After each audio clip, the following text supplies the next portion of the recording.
Jadi begini, ini kan rame juga nih mengenai hal pertanyaan dari Mas ini ya mengenai posisi atau status hukum dari masing-masing pihak. Ini harus disampaikan nih kepada masyarakat mengenai proses pidana yang sebenarnya. Jadi Loli itu adalah saksi korban, ya pelapornya itu kan ibunya. Karena anak di bawah umur, undang-undangnya yang memberikan pelaporan, yang membuka pelaporan pidana itu adalah orang tuanya atau walinya.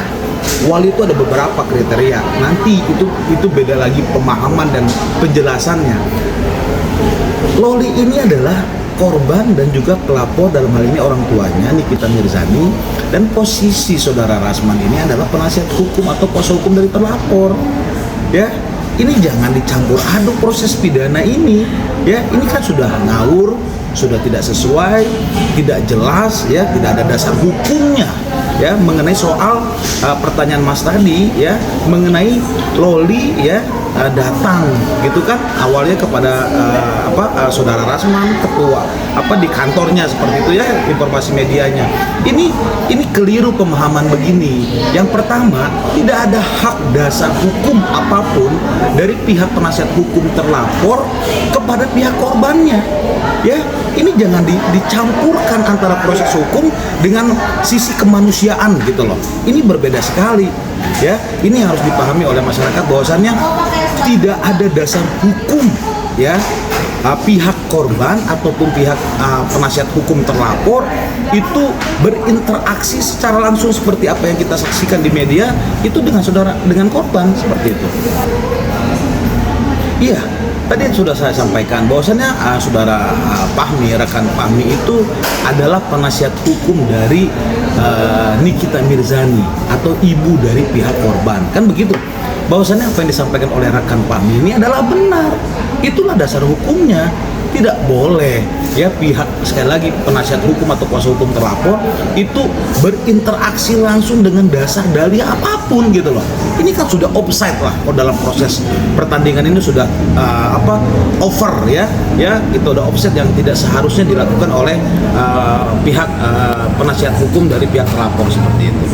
Tentunya ketika tadi saya sampaikan adalah tidak ada dasar hukumnya, maka seharus etikanya dan dasar hukumnya ini tidak dilakukan. Ya, kami pun sama.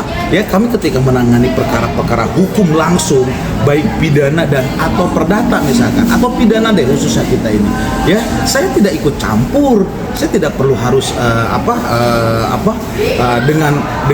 dengan sadar ikut terlibat gitu loh mengenai soal kepentingan dari pihak korban. Ini tidak ada urusannya.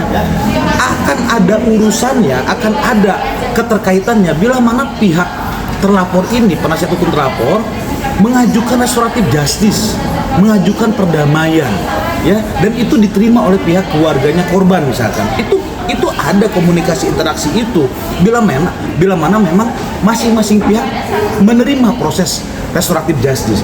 Ini kan sudah jelas bahwasanya saudari Nikita Mirzani selaku ibu dari korban itu tidak akan menghendaki, bahkan tidak akan menerima, menolak restoratif justice apapun ya, misalkan yang dilakukan oleh, yang ditawarkan atau diajukan oleh pihak saudara penasihat hukum terlapor, kan seperti itu. Nah, kalau ini sudah tidak diterima bahkan ditolak, maka tidak ada lagi komunikasi interaksi apapun ya, dengan bicara kemana-mana bahwasanya dia adalah dengan sisi kemanusiaan dan sebagainya. Kita paham itu, tetapi sudah seharusnya tidak boleh dilakukan ya. Kalau dalam bahasa asas hukum itu dasolen, yang seharusnya itu tidak perlu dilakukan gitu loh. Ini yang harus mungkin dipahami oleh masyarakat, dasar dan dalih hukum yang harus disampaikan dengan secara tepat seperti itu. Oke, beberapa lalu pun saya sampaikan dalam media beberapa media bahwasanya ini prosesnya kan sudah SPDP ya, surat perintah dimulai penyidikan. Tentunya bila mana sudah SPDP, tandanya sudah masuk ke proses Kejaksaan Negeri Jakarta Selatan. Tentunya sudah terang suatu perbuatan pidananya. Sekarang proses pemeriksaan dari pihak Polres Jaksel unit PPA ini harusnya dipastikan ya memenuhi unsur cukup pidananya. Kalau memang sudah cukup terang pidananya, pertama perbuatan pidananya, maka sudah dipastikan untuk mencari tersangkanya. Apakah tersangka ini terlapor? Kan begitu. Kalau memang betul tersangka ini ada pelapor, silakan gelar perkara lalu diumumkan. Ya, ini kan sudah dipanggil semua, pihak pelapor sudah dipanggil, ya, pihak korban sudah dipanggil, para pihak dari pihak terlapor sudah dipanggil, saksi-saksi yang terkait dari kedua belah pihak sudah dipanggil. Seharusnya ini kan sudah cukup terang dalam proses perbuatan pidananya, ya, tinggal menetapkan tersangka.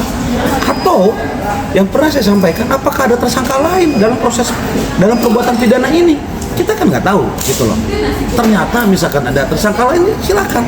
Polres Jakarta Selatan langsung mengumumkan, ya, proses justisia ini betul-betul pro justisia ini dilakukan dengan benar agar masyarakat tidak menilai ini terlalu banyak, ya, dinamikanya, dramanya, ya, dan kepercayaan masyarakat mengenai proses penegakan hukum itu betul-betul tegak, ya, setegak-tegaknya, tegak lurus sesuai dengan prosedur hukum, gitu loh. Itu harapan kami. Kita dorong agar Polres Jakarta Selatan secepatnya untuk memberikan perkara hukum dari pihak pelapor seperti itu.